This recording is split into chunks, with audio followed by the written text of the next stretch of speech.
All righty, welcome everybody to another Hobby CNC with Dave. Appreciate appreciate y'all tuning in tonight. Let me bring in my crew here. How's everybody doing? Paul, how you doing? Great.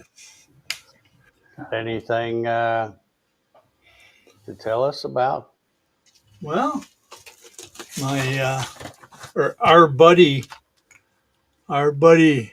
Cody came through and sent me some Jenny bits, Hot dog. and I was sure to use the Dave 10 code to get 10% off.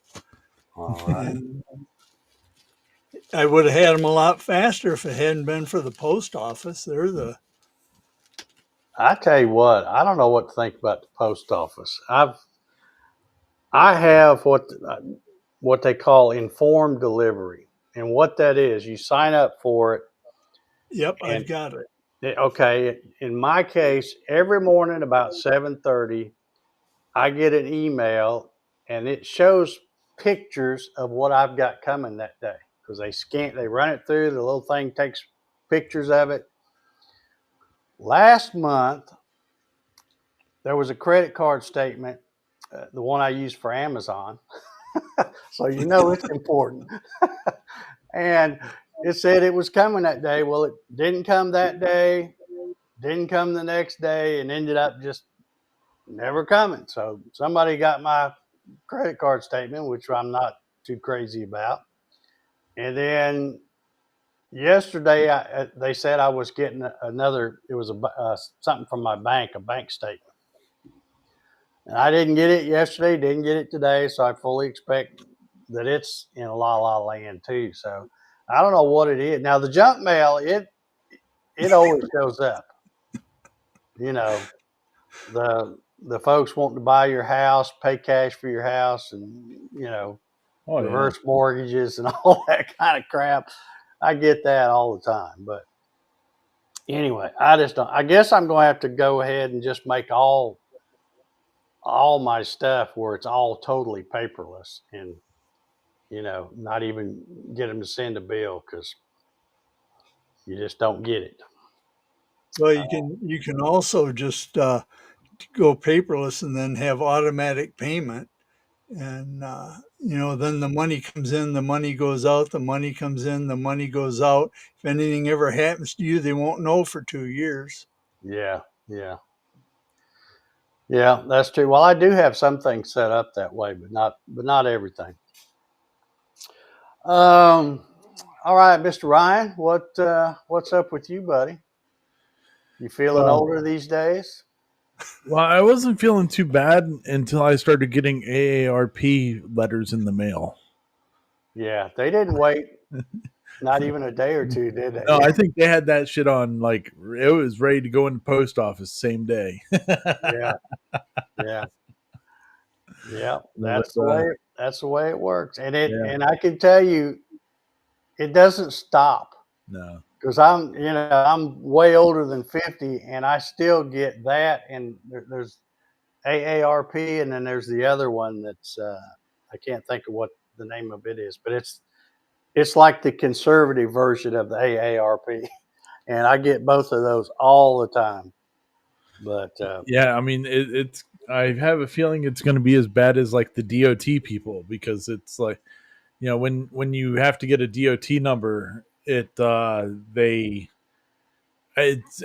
like they gave 10,000 people your phone number immediately upon getting the DOT number. Because like the same day, I was getting phone calls and text messages and stuff that, oh hey, you've just got your DOT number. Here's this and this and this. You need this. It's like whoa, whoa, whoa. So yeah, it's a coming. yep, yep. All right. Well, I think I've got a pretty good show for y'all tonight. Let's see how many we got in here. About 20 folks or so. I Yep, think we got got 20. a pretty good show. I've got a couple of quick announcements. Got some viewer photos that were sent to me. I'm going to show them, and then we're going to talk about some common mistakes that hobby CNC people make. And the way I got that, I'll fess up and tell you how I got that. I was sitting in my chair this morning drinking my coffee, and I thought, wonder what, I've been using AI a lot just for, to create line drawings and stuff like that. But I thought, well, I wonder if what kind of stuff you get. You just ask your questions. So I put in my little Gemini on my phone. I said, what's some of the common mistakes that hobby CNC router people make? You know, it gave me a big, a big old thing. I'm like, all right, there's tonight's show right there. So we'll be talking about that here in a little bit. But first, right off the rip, and this is just something that I just thought I would show here. Well, I just saw this a minute ago. I've been seeing on the Facebook thing, Masso is now coming up with I think it's a 3-tiered portfolio thing. Yeah, here it is right here. So you can get both the Masso G3 Touch, which is this one with the little monitor, or you can get just the Masso G3, and you can get it at varying prices now depending on how much stuff you want, because really what they do is they load up the firmware if you're this guy over here in the advanced thing. And if you're just kind of somewhere in the middle, they got the core one. And then if you're just starting out, they've got the essential one. So you can see the prices here. The Masso G3 Touch is $890 if you just want the essential package. It's a little over $1,000 if you want the what they call it, the core package. And then if you want the whole shooting match, you get the advanced package. It's still $14.90, which I think that's what it was before. Yeah. So you can see there. So, and if you're not getting this part, you're not getting the screen, which I don't know why you wouldn't, because that's probably the best part of it to me. But you can see that this part here, it just $490, then goes up 200 more, $690, and then 200 more to $890. So they're really making this a lot more affordable for people to get started in with a Masso. And then, of course, if you start in at this level, you're not stuck there, because all you got to do is say, hey, I want more features, and they just update your firmware. So it's a cool deal. So I've been seeing this for a day or two, and I didn't really pay much attention to it. And I thought, well, let me just look, see what that is.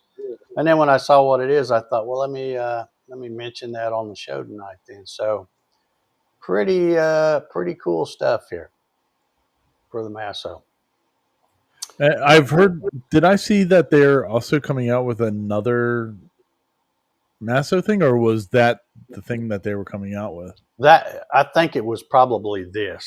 Oh, okay. Unless there's something I hadn't seen yet, I don't know. But I think that's probably what they've been talking about, because they're calling it the controller portfolio is what they're calling it, where you get the 3 tiers on the thing. But yeah, and here I am, my poor little old 2nd generation Masso. Take it you didn't win the prize, or isn't it over yet? It's not over yet. See, it's for the month of August. And I think they're supposed to let whoever wins it know like the 1st of July. But as I mentioned, for me, it's going to be a one-shot deal, because the way the contest works is you can enter every month, but you have to create a new video. You can't just recycle the video and do it again. And yeah, I'm not going to make a video every month. If they were, if they were kind enough to select me as a winner, they're going to get promotion because I do videos anyway. And if I get something free like that, I would definitely show it in the videos, as well as what other project I'm doing. But I have to buy it myself, then I might show it and I might not. It just depends. So anyway, so there's that. All right, let me get some pictures queued up here, and we're going to show those real quick, and then we'll get into our discussion Sweet. about screw ups or Opportunities for improvement. there you go. There we go. Right. That's what we're talking about. Okay, let me. Design changes. Okay, so these were sent to me by Marcelo, which I believe he's out there. I think I saw him. So, Marcelo, as I show these, if you would, my friend, if there's anything you need to say about each one, I'll put one on the screen, and then I'll leave it on there for a few minutes. So if there's anything you want to say, what kind of wood or what it is or who it's for, what anything about it, just throw it in the chat, and I would really appreciate it because I know there might be questions on some of this stuff. But let's go ahead and get started on this. I have got quite a few pictures, and I believe he said this was a trivet. Ooh. Very nice V-carve. I like that. Sweet. Yeah, it's nice. Really clean, isn't it? I don't It see a is. fuzzy anywhere on that thing. Super clean. I think it's AI. Yeah, probably so. That's probably how he's been doing all this stuff. Yeah, he was just in on the ground floor. Yeah. Okay, so Well, here's another one. I'm gonna go ahead and start scooting through these, and if he pops up anything, let me know, and I'll back up and Oh, there you go. show it.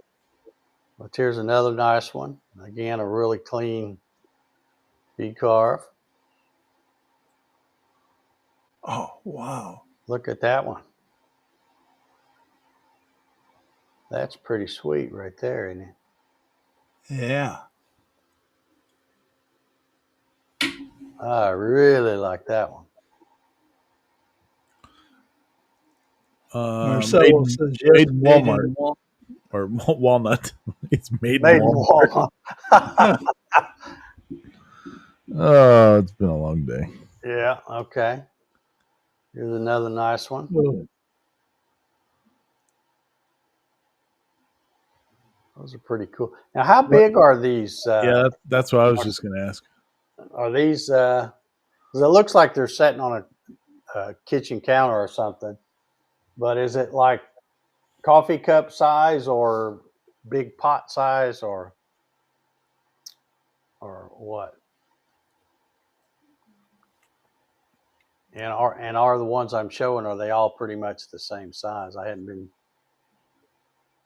There's no banana for scale, so it's hard to tell how big they are.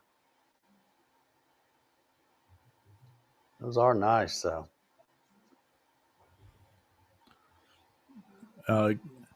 Marcelo, Kenneth is also asking, what do you coat those trivets with to deal with the heat? I'm going to assume that it's not gasoline. Ooh, I like the cats. Yeah, that one's got a little kitty cat theme to it. They're 8 inches in diameter. Okay, 8 inches, good deal. And also, I was wondering as I was looking through, because I think I've got like 21 pictures of stuff he sent me. What do you do with this stuff, Marcelo? Do you sell this stuff, or you just make it and give it away, or family and friends, or because you're always making just some awesome stuff here. Yeah. Oh, that's cool. Throw it at the neighbors. Yeah. Play frisbee golf with it. Yeah. Yeah, that one's really nice there. Of course, I'm saying that on every one, but they're all really nice. He gives them away, he says. Okay.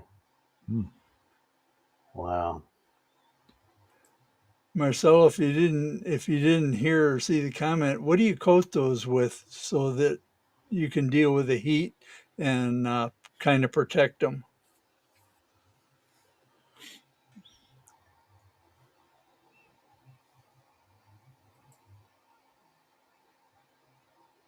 Oh, that's cool. Wow. I know his Yeah. V bits are getting a workout, aren't they? Yeah. Yeah. Very nice. I like how you notice on, I think so far, just about every one of them, that this outer circle has these little things here, Yeah. breaks it up. I like that. I It like says he that. coats them with beeswax. Okay. Mm. All righty. Oh, this is kind of There you cool. go. Hogwarts School of Witchcraft and Wizardry. Yeah. So it's a rack for all Wands. your Oh, magic he said wands. they must be used as displays. Oh, So okay. they're not functional because of the beeswax and the heat and all that kind of stuff, probably. Yeah. Well, I would imagine most people, when they get something that looks that good, would be hesitant about setting something really hot on it Yeah. anyway. I know I Yeah. would. Okay, so we've got, I don't know, we're up to picture number 10, I think. So now we're getting into the Ooh. really cool stuff.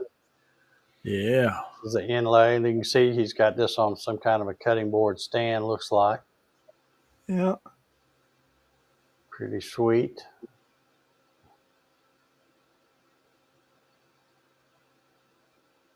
Man. Mm. Oh, wow. Yeah, that one is really sweet. Jeez.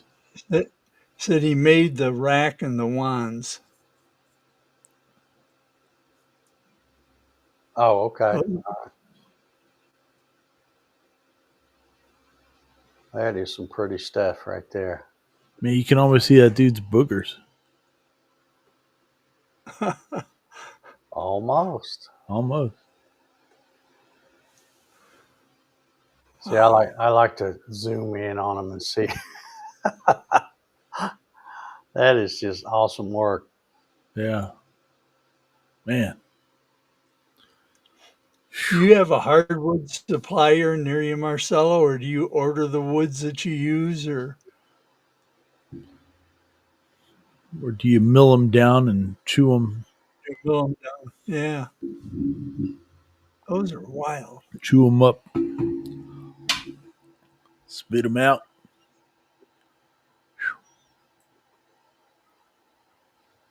That's pretty cool. Yeah, that's something Yeah, different, isn't it? yeah, it is. I like that though.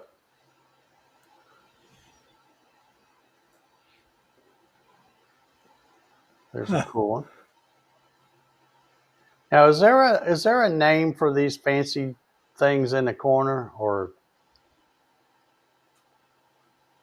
I or think you, they're technically called fancy things in the corner. okay? Well, that's what I've always called them. I guess I've always been technically correct then, because that's what I've always called them. I just wonder. I, they do have a name, but I don't know what it is. Okay, Yeah, doodads. Jerry says doodads. Yeah. Okay, well that'll work too. Yeah, I like when people put those doodads on there. Now here's a cool one. Look at this thing. Oh, that's got a lot of Oh, what's its in it. Yeah, yeah. Wow. Wow, that is. that's a lot of Oof. whew, a lot of stuff there. Surface in That's a that one has high pucker factor. Yeah, yeah. yeah, I would think so. 12 by 24. Ooh. Great detail. Pretty wood too. Just Yeah. the blank itself.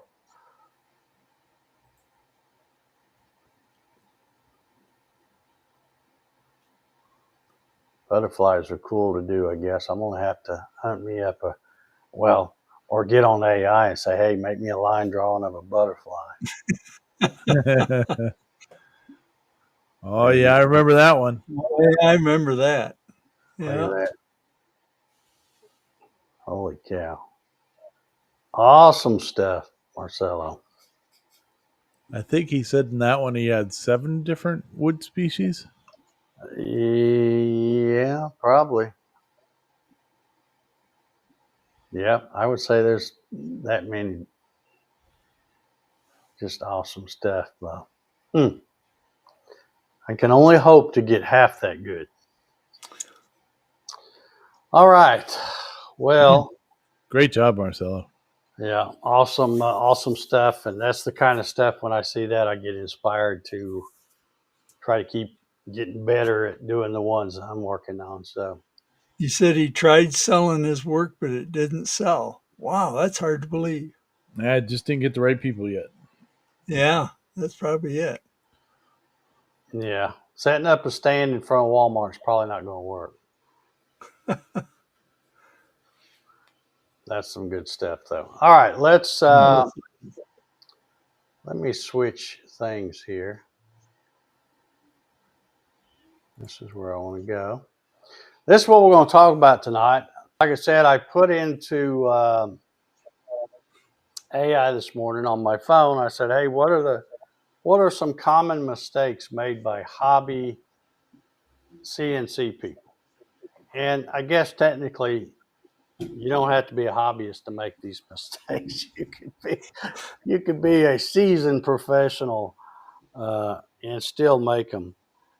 But I don't know if I'm going to be able to. I guess maybe I can read this, but we'll go through them real quick. And if anybody's got any discussion or comments about them, the first one that popped up and uh, makes complete sense because when you're new or relatively new, nobody really knows what the right feed rate and spindle speed is and all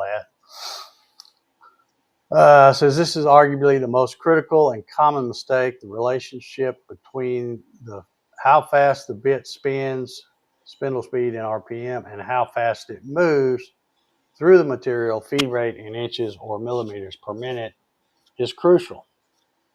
Feed rate too slow with high RPM can lead to the bit rubbing or sanding the material instead of cutting.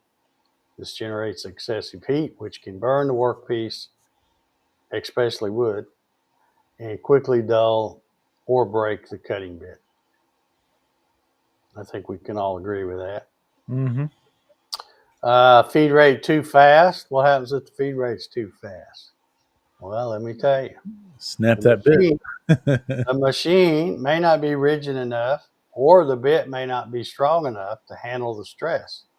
This can cause the bit to deflect, which is why even though it doesn't break and it might cut, might finish the job, you get wonky dimensions because the bit's deflecting, leading to inaccurate cuts, a poor surface finish, and can even snap the bit. How to avoid it? Consult the bit manufacturer's bit. Yep. Holy cow. Easy for me Do to it, say. lady. Consult the bit manufacturer's recommendations for feeds and speeds for your specified material. Now, Paul, if I'm not mistaken, those brand new bits you got from Cody, somewhere on the sticker, I think he's got a recommended RPM for the spindle and a recommended feed rate. And He normally, Yep. normally they are reasonably conservative because he's putting that out there, but he doesn't know what kind of machine you're going to put it in. So he just kind of picks the average and says, this is Yep. what I think it'll do. Yep. And keep in mind that Cody has the 150, so it's, a pretty sturdy machine. So what does he have on those down cuts, Paul? Can you read it? He has 100 inches per minute, 15,000 RPM, a 60 plunge, and a 40% step over. Oh, okay. Yeah, I forgot he has the plunge and the step over right on there too. All right. Okay, so understand the concept of chip load, which is the thickness of the material removed by each cutting edge per revolution. You can use online calculators to help you determine the correct values. Or again, best way is probably go to whoever made the bit, go to their website and use their recommendations. And if you've got a machine that you don't think is as rigid as it should be, you could always kind of go on the low side of the recommended settings. But you can always go faster. You know, if you start out and you say, oh, it's cutting that no problem, you can always speed it up and go faster. But once you snap the bit, that ain't gonna matter. So, all right. So you start, and I've been saying this for years. This one here, this sounds exactly like stuff I always say. Start with conservative settings, gradually increase the feed rate until you achieve a good balance of cut quality and efficiency. And I've been saying this for years because I always say, you know, because I always talk about Mach 3. You can speed it up on the fly with Mach 3. So I always say start conservative, then start doing the override. And when you start to hear it chatter, back it back off just a hair until it quits chattering. And then you know from then on that you can put that whatever speed you're at, you know, um, in your settings. Yep. All right. So that is common mistake number one: incorrect feed rates and spindle speeds. So let's That was see. fancy. Oh, that's an EBMux thing. I didn't do that, I don't think. Okay, so common mistake number two is improper workpiece clamping. And they probably should have said workpiece hold down or whatever, because you might be using clamps, you might be using CA glue and tape, whatever. Yep. But if your material isn't securely in place, it can shift during the cutting process.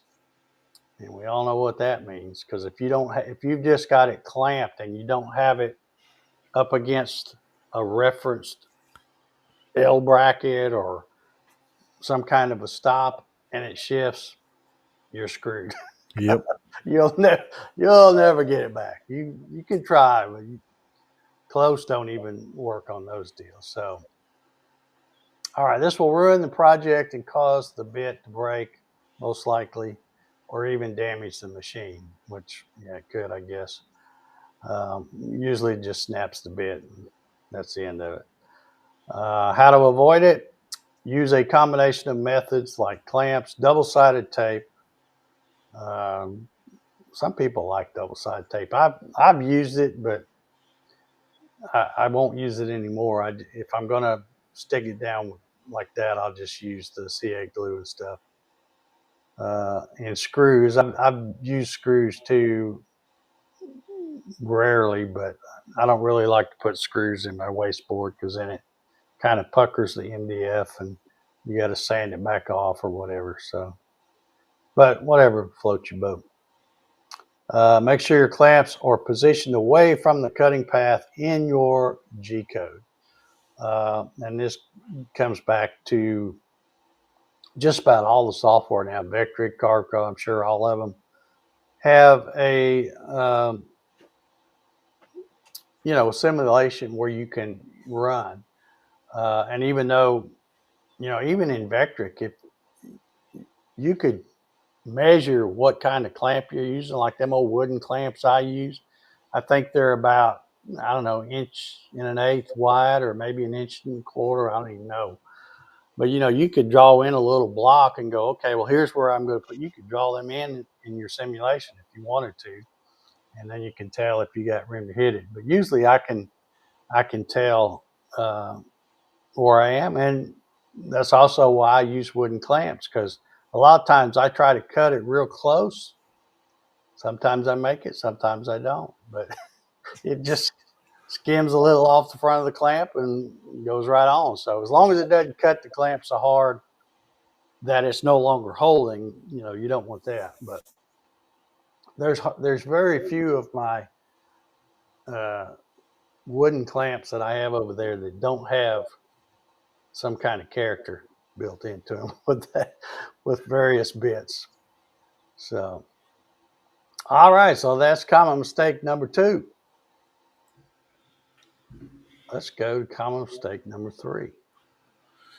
Using the wrong tooling. This one probably wouldn't have been on my list if I'd have made it up myself. Not all bits are created equal. Using the wrong type of bit for the material you're cutting will lead to poor results and can damage the bit. Wrong bit type. An upcut bit is great for clearing chips, but a downcut bit provides a cleaner top edge. A compression bit is a combination of both. Using a bit designed for wood on aluminum will likely break the bit. Yeah, been there, done that. Dull bits. A dull bit will not cut cleanly, leading to poor surface finish, burning, and increased stress on the machine. So, yeah, make sure you're using something that's still got some life in it. They don't last forever, folks. Eventually you got to throw them away and get some new bits.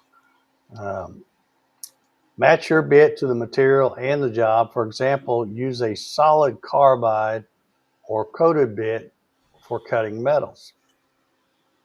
Regularly inspect your bits for wear and replace them when they become dull or chipped.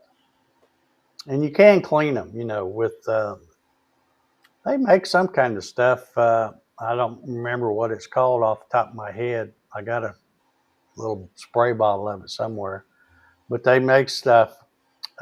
Actually, it's for cleaning saw blades. But if you spray a little in a little cup or something and then stick the bits down in it, it helps to get the tar and everything. the sap and that kind of stuff that collect on them.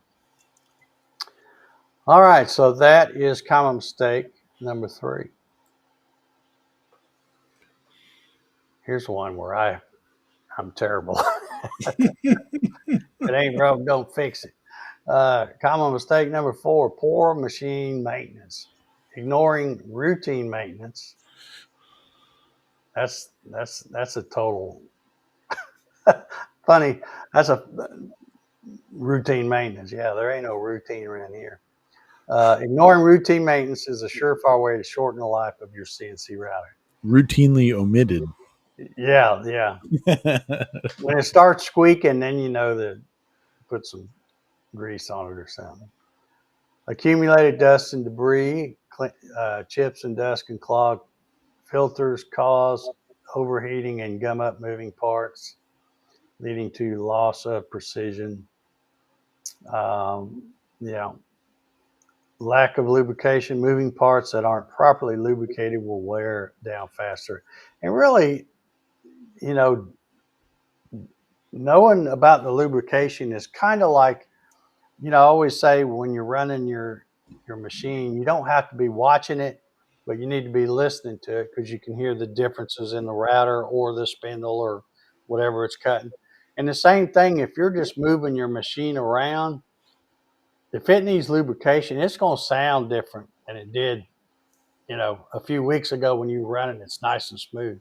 Make different sound, like I say, the squeak or have a little high-pitched squeal or something. So it'll talk to you and tell you when it's time to shoot some lube on it. Let's see where we at here. Lack of lubrication. Moving parts that aren't properly lubricated will wear down faster.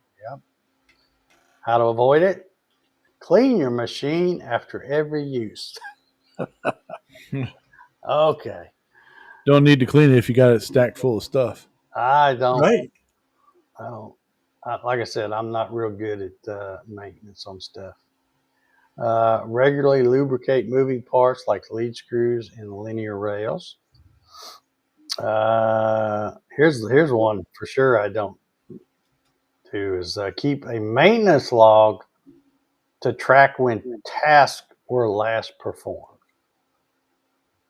Yeah, I've never done that.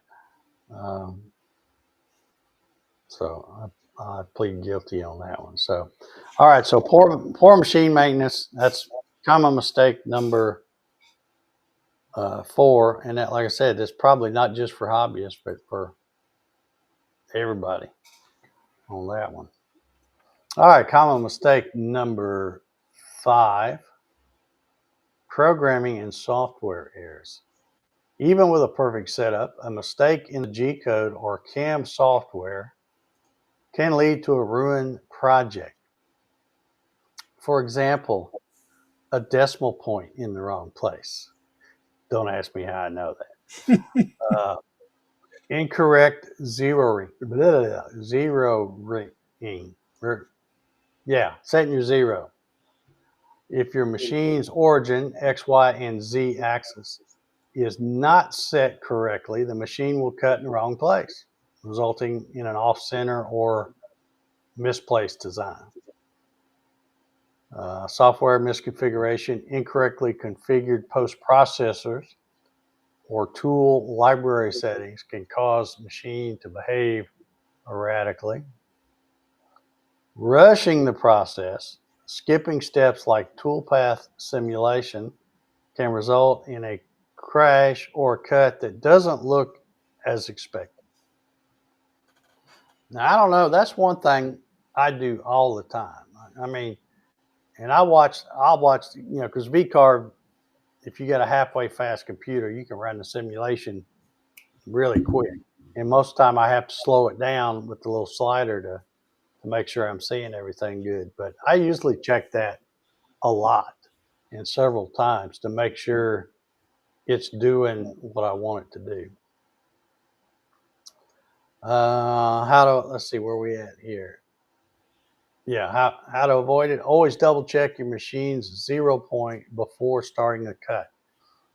And especially on almost all controller software, the Masso does it, Mach 3 did it, everyone I've ever used does it. But when you load your program in, if you have your datum point or your X, Y, and Z starting point at the center of the material, and you load it in, but that little crosshairs is down on the lower left, when you look at your controller, it's not right. And that's an easy way to tell at just a glance before you even hit the start button. Yeah. But I have done that. Like for some reason I usually run stuff set to the center of the material, but if I ever change it to the lower left-hand corner, the next time you use VCarve Pro, that's what it remembers, whatever you did last time. And so if I get in a hurry and then I load it in and I get ready to run it, I go, wait a minute, it's showing that thing down here at the lower left, and I wanted it. So then I have to stop and come back and repost it. But that's one that'll get you. Let's see. Simulate your tool pass in your CAM software to visualize the cutting process and catch potential errors before they happen. Now, I've been using VCarve Pro a long time, and I can't really speak to the other ones like Carveco and whatever the other ones are. But I will say that the simulation is really pretty accurate. If you just take the time, a lot of times you'll look at it and you're looking at it with the top view and you go, okay, it's fine. But then you go to run it and it's like, well, I didn't see that in the simulation. Well, a lot of times you can't see things if you're looking straight down on it. But if you take your mouse and kind of move it up or something, you might be able to see, looking at a different angle at that and see. But, if you pay attention to your simulation, you'll really know it's going to, whatever it looks like in the simulation is pretty much going to look like when you run the file. Let's see where we at here. Start with small test cuts on scrap material. I hardly ever do that.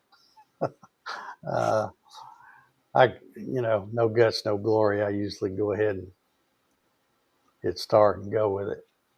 But yeah, test cuts on scrap material to confirm your settings are correct. All righty, that's number 5. I think there's like one more on here. Number 6, ignoring safety. All right, let's see. Safety is paramount with any power tool, and a CNC router is no exception. How to avoid PPE, personal protective equipment. Always wear safety glasses and hearing protection. I very seldom, well, practically never wear hearing protection. I do have I don't know if you can see them back here on my planer. I have a set of the headphone things that you put on to muffle the thing, and that thing is just god awful loud. But router and stuff, I'm about half deaf anyway, so I've worked around loud machinery most of my life, and yeah, probably should have used hearing equipment, safety equipment better when I was younger, but I didn't, and now I don't hear that good. But they're not safety glasses, but I do always have glasses on just because I can't see without them. So never leave the machine unattended. And here we're talking about all kinds of CNC machines. That goes for lasers. I don't know how many times I've seen pictures on these laser Facebook groups. I only left it for 5 minutes, and they come back and their garage is on fire and stuff. Yeah, it's just stupid to do that. But again, like I said, you don't have to be hovering over it, watching it, glued to it like this. But be listening to it. Have it where you can at least hear it, even if you can't. If you're off maybe in another wall or around another wall or something, you can't physically see it, but you can still hear it. You can tell by the sound when something's going wrong. Keep your workspace clean. I have to laugh when I read that one. Oh, if people could only see what clutter and crap I have leaned up on stuff, and I'm terrible at it. But it's too late to change now. I've been that way for years. So keep the workspace clean. Cluttered workspace can be a tripping hazard and a source of flammable material. So there you go. There's the top 6 most common mistakes by CNC operators, according to AI. And like I said, my list would have looked pretty much like that. Probably wouldn't have been as detailed, but I thought when I printed, or when I asked AI this morning, it came up with that. I'm like, yeah, that's some good info. And even though I probably talked about this kind of thing 100 times over the years, it never hurts to review stuff. So that's what we got going on there. All right, we got let me go back to, does anybody have any questions on any of that stuff? Billy Huddleston had a question. Okay. I'll bring it up here for you. There All right, you go. got it. What's a acceptable amount of air for the spindle being out of tram for slabbing? I come from the machining world, not woodworking. Well, depends, I guess, on how much you want to sand afterwards. Yeah, I mean, it's not that, here's the thing though, it's not that hard to tram your machine and get it pretty decent. But when you're working with wood, just because you have your thing trammed perfectly and you flatten a slab, that don't mean it's going to stay flat. You know, the weather and humidity and all that kind of stuff. It may be flat when you first flatten it, and then when you come back 3 days from now, it may not be flat. So, but you know, how flat does it really have to be? If you're doing a big slab, like maybe you're making a big slab coffee table or a conference table or something like that. You I know, think it really more has to do with how big the bit is that you're using. I mean, you want to try to get it as minimal as possible, but you know, a half-inch bit is going to be less noticeable than a 2-inch bit. yeah, if you're using a big surfacing bit like 2 inches or something like that, uh, it's going to show up a lot more. Oh, and you know that reminds me, I forgot something. Let me show it. We were y'all might like this. Yeah, let me bring this up. You know, the last thing we were talking about on the common mistakes is a safety thing. Let me bring this up. Ooh. I won't mention their name, but somebody sent me a picture, and this is their spoil board, which they're now replacing.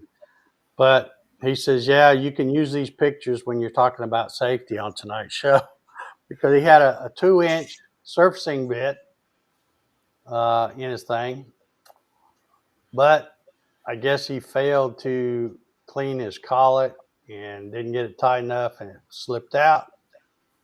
And there's part of what it will do. He sent me 2 pictures. There's the other. Oh, this is the bit, looks like. So yeah, it made the bit even nice and Toasty.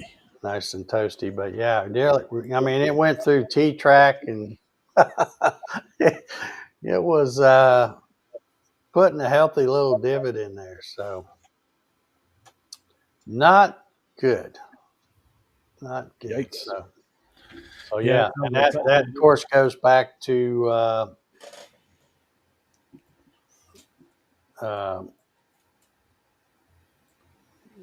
me get that off there.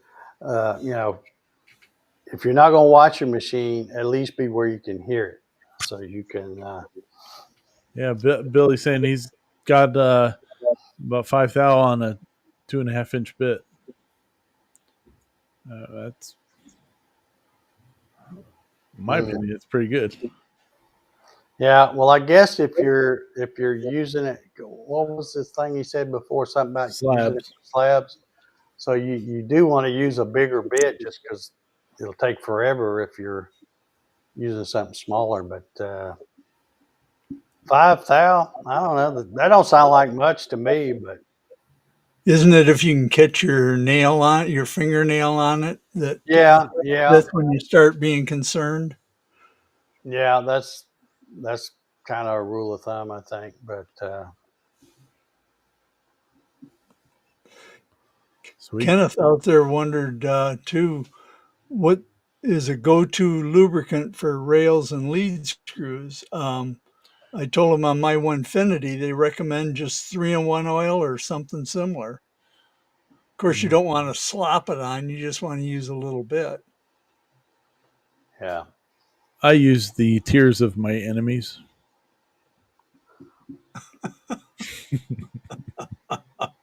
All right. All righty then. I'm glad you like that, Paul. Yeah. So, in other words, you don't use anything?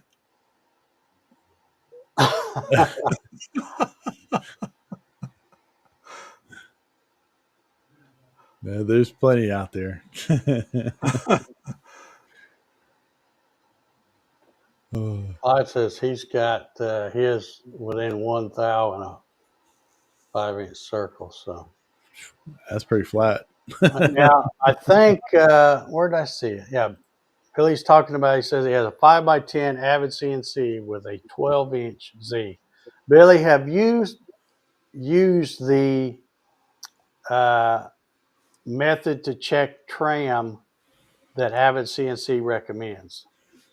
You know, so many people, you know, they get a machine, they put it together, and the first thing they do, they'll get on Amazon, buy one of them fancy tools that you can check the tram with and all that.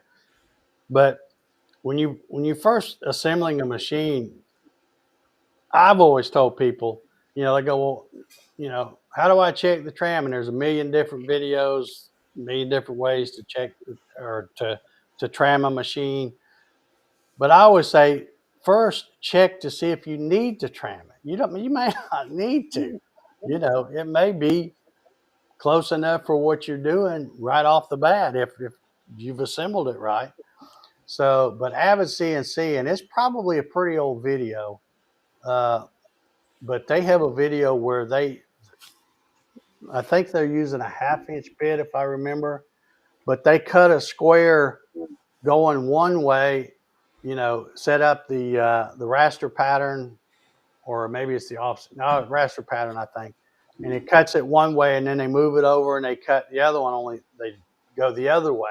And then they check not only the dimensions, but if there's any little steps, you'll be able to see it in that.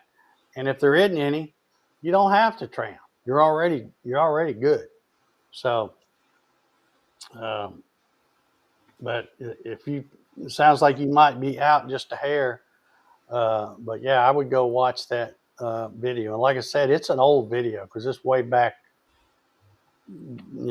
4, 5, 6, 7 years ago, something like that.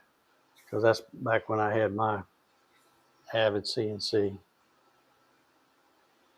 Yeah, Andy hit the nail on the head right there. Tramming is a deep rabbit hole. Can drive you crazy if you're a perfectionist. Yep. Yeah, and like I said, if you want to get one of them fancy tools and get you some plates of glass and a deck of cards and all this kind of crap I've seen people do, go for it. But just run that test that Avid says. Most times you find that's probably good enough. You don't even need to bother tramming. Because if you start chasing that dial, it will drive you nuts because you'll go back and forth, trying to do it. But anywho, all right. Well, let's see. We've talked about the Masso. We've looked at them awesome pictures from Marcelo. Yeah. We've done the 6 most common mistakes from Hobby CNC people. What have we got left? Well, I got something I want to talk about.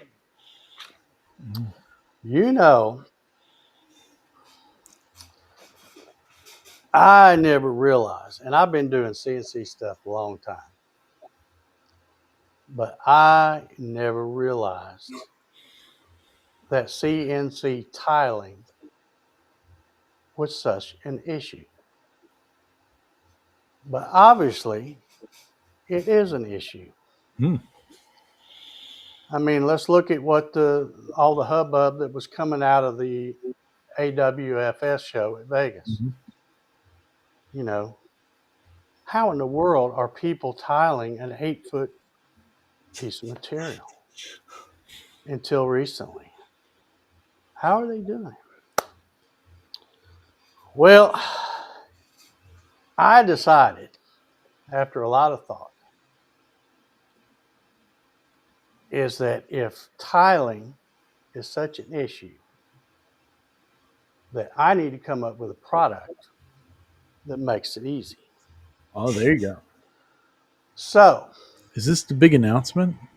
I have been working with another company, working on trying to solve this pressing issue of CNC tiling. And I think I come up with something. Ooh. I'm pretty sure this has never been done before. I don't want to use the words game changer, Oh, here it but, comes. but it could be. I'm just saying. Ultimate. But yeah, ultimate, game changer, epic, all those adjectives, I guess. But anyway, so I've been working with this other company, and the marketing team has kind of come up with a little something. So let me just show you what it is, and these will be available soon.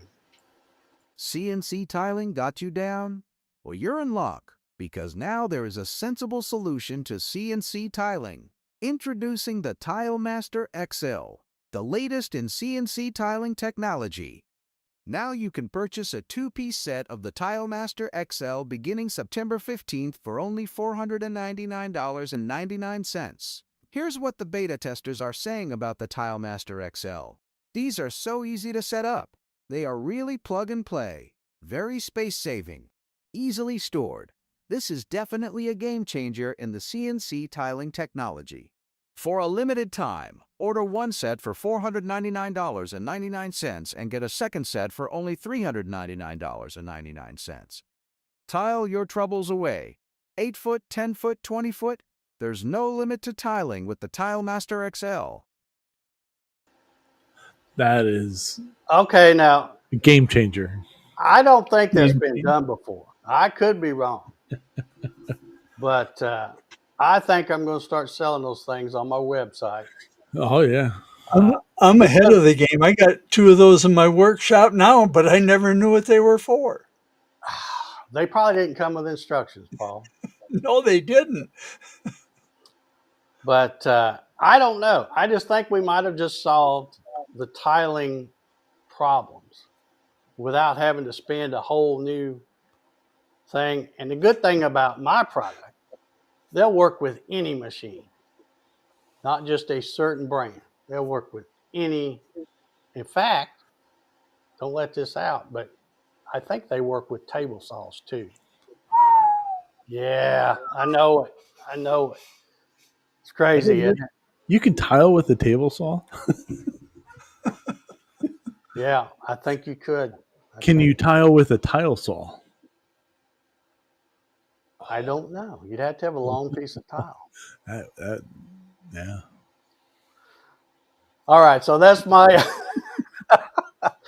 that's my big announcement. I just couldn't help but poke fun at some folks because those things. What do they fold up and store flat against the wall, right, Paul? Yeah. You don't need they like do. 12 to 14 feet to be able to tile with that. Yeah. But what if you can you hang them on the wall? My CNC is mounted to the wall. Well, if you have a seat, yeah, I don't know. I'd have to go back to the drawing board and work on that one a little bit. But Clyde said he got a real deal on his. yeah, yeah. When do pre-orders go live? September 15th. I'll have them on the website. Right. And don't hesitate because I expect to be sold out within an hour.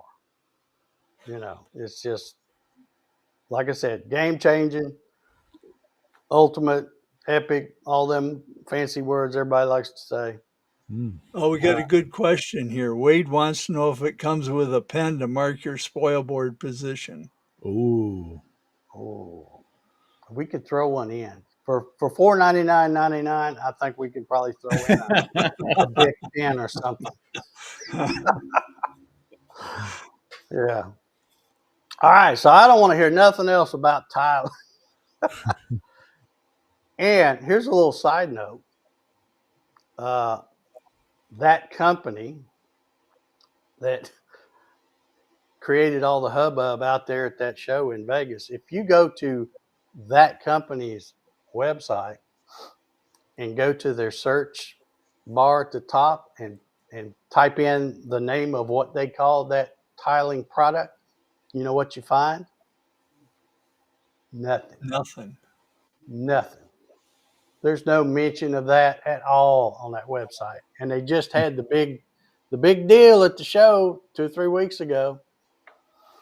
So I don't know what that means. I don't know if that means they finally realize it's a stupid idea, and they're just gonna stay mum about it and hope it blows over or what. But I don't know. But I thought it was interesting because I looked, and I've looked a couple of times. I'm like, well, wait a minute. They just did this big announcement and had YouTubers doing videos on it and all that. And now there's no mention at all about it on the website. So I don't know what's up with that. But don't worry about it. Just September 15th, go to my website, davegott.com, and order you $4.99. $499.99. Yes, sir. And I'll throw in a big pen. So. Bic. Or a number two pencil if you want. Yeah, there you go. You know, I'll make that an option. But anyway, yeah, that was my. Well, you know, when you buy something from IDC Woodcraft, you get a fancy copper colored pen here. How about that? And he throws that in with the order. Yeah, did you get candy too? I did. I got some M&Ms. I can't remember what I ordered from them, and I haven't opened the M&Ms. I know there's a lot of different people. IDC is one of them, and there's some other people that like to do the little handwritten notes and a pen and candy and all that kind of stuff. Here's my thoughts on that. Just lower the freaking price. Keep all that other shit. I don't care about candy or a pen or stickers or Yeah, but our friend Cody includes a handwritten note. Yeah, and he includes stickers. But they don't do no candy in a pen. No. But that's what I'm saying, for all these folks that do that, just keep that stuff. How about lowering the price a little bit? Because that's candy's not free that they're throwing in there. So I don't care nothing about that. But that's just me. Everybody else seems to love it. They always post pictures on Facebook. Look, I got my order from such and such, and I got candy and blah, blah, blah, blah, blah. Yeah. I don't care about that. Just send me the tools or whatever it is I'm ordering. And that's all I care about. Did you happen to see the video on from CNC Labs, the part 2 of their 4x8 foot machine? I watched a little of it and then I quit. I just haven't watched it all. I'll wait until the next one.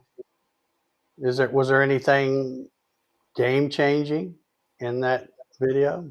It was just interesting on how they're trying. They're not just throwing together a machine and saying, "Here you go." Like they're taking it apart and putting it together 15, 20 times, trying to get the process down for like how somebody's going to assemble it and stuff like that. I thought that was pretty interesting, and making it easy to put together. Mm-hmm. No, I thought that was pretty interesting. Well, I don't. I've put together an Avid CNC. It came with, not counting the extruded aluminum, which came from Indiana, which is where the 80/20 place is, but just the amount of boxes that came from, Redmond, Washington, I think is where they're at. There was like 14 boxes of stuff and tons of hardware. I mean, so I don't see how a CNC Labs 4x8 alt mill could be any more difficult to put together than anything that Avid's done. So, I mean, it's good that they're, that engineer guy is really going over it with a fine-tooth comb. But at the end of the day, if you have a design and you've built the prototype and the prototype is correct, then it's just a matter of making sure that all the parts that are manufactured for that design, whether you're making them yourself or you're having them outsourced. And if you are having them outsourced, have your own quality control on them. All they have to do is, does this part match the print? That's all. That's all that matters.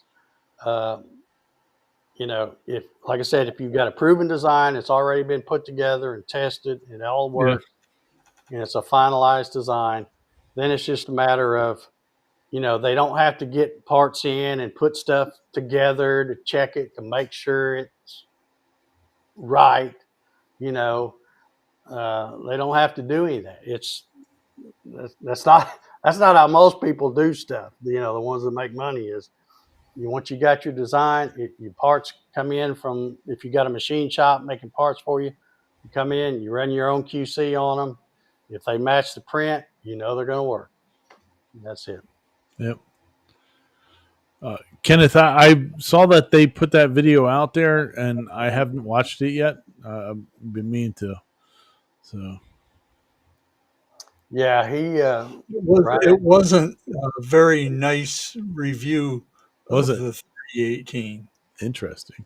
He does not like it. Of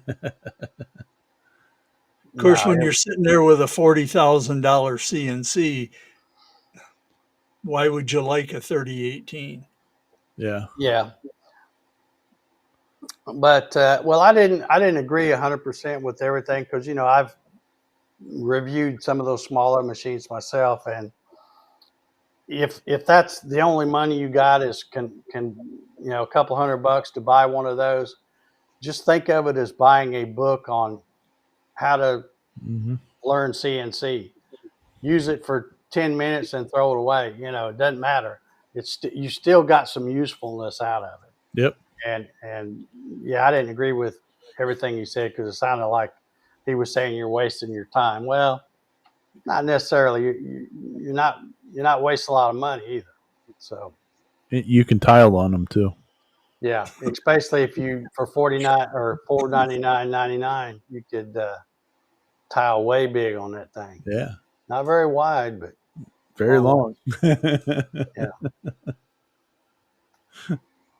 Yeah, Billy says the Avid CNC was a fun project to assemble. I tell you, I really enjoyed assembling mine, and it's because up until that point, every CNC that I had put together, and I'd done a lot of them, was all my design and all that. So it was kind of fun and challenging to me to, like, okay, I can't just not look at a manual and throw this thing together, because I didn't design it. So, Mm-hmm. you know, it, I had my laptop out here, and the manual is like several hundred pages long or something like that, but a lot of good illustrations in it and stuff. And I took it as a challenge, and it was a lot of fun to assemble something that I didn't design myself. And just took my time, worked on it a few hours every day or whatever until I got tired of it. And when I got done and I flipped the switch, I've never adjusted anything. It ran like a top, and still does. I've sold it to my friend Melinda, and now she's enjoying it. She didn't have to put it together, because we moved it over there with a trailer, so there was no assembly required when she did it. But yeah. But all right. Anything else that we need to discuss? Doesn't look like it. Nothing else that I've seen. Okay, this is an interesting choice here. Billy said he's doing this custom servo spindle and a Linux CNC controller. Interesting. I think because I haven't dealt with Avid in several years, but I think, weren't they at one point going to change? And because even when I bought mine, what, 5-6 years ago, they tried to talk me into Mach 4. That was the big thing. Mach 4 was coming out, and I said, no, I got Mach 3. It'll run fine with that.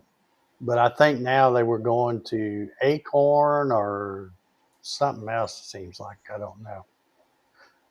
But anywho.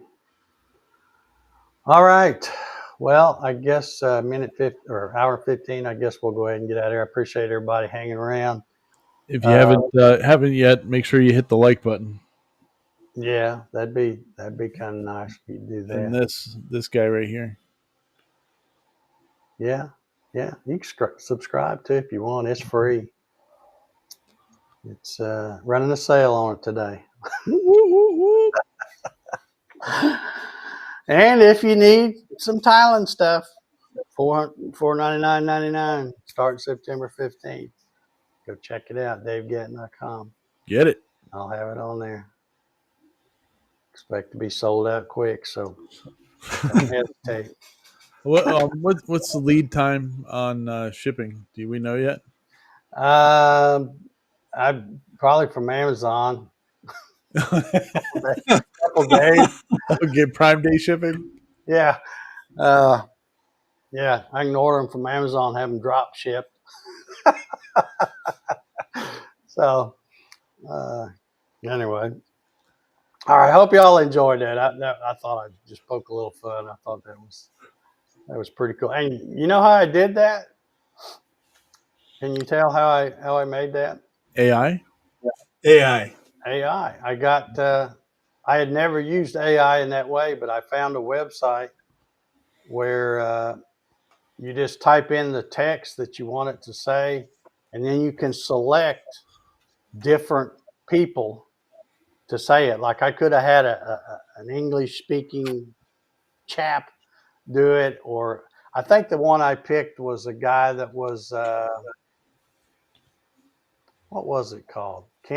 Campground narrator or something like that. But you could get women and all different kind of folks to actually what I did when I put it in the original prompt, I said using a voice like similar to Billy May. You remember Billy May? Yeah, I do. Yeah. That's what I wanted, something real punchy like that, like Billy May, but they said they couldn't do that. So then I found that website, and I don't even remember the name of it.